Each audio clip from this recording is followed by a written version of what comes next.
নমস্কার বন্ধুরা, সবাই কেমন আছেন? আশা করি সবাই ভালো আছেন। আমিও ভালো আছি। এই কাজটা হয়েছে মধ্যমগ্রামের দোলতলায় পূজা ম্যাডামের ফ্ল্যাটে। এই কাজের পুরো কনসেপ্টটা পূজা ম্যাডামের রিকোয়ারমেন্ট অনুযায়ী আমরা আমাদের কাজের সেরাটা দেওয়ার চেষ্টা করেছি। বাকিটা আপনাদের কেমন লাগলো কাজটি কমেন্টে জানাতে অবশ্যই ভুলবেন না।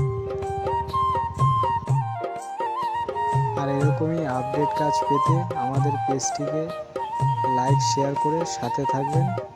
আর পেজটিকে ফলো করতে একদম ভুলবেন না।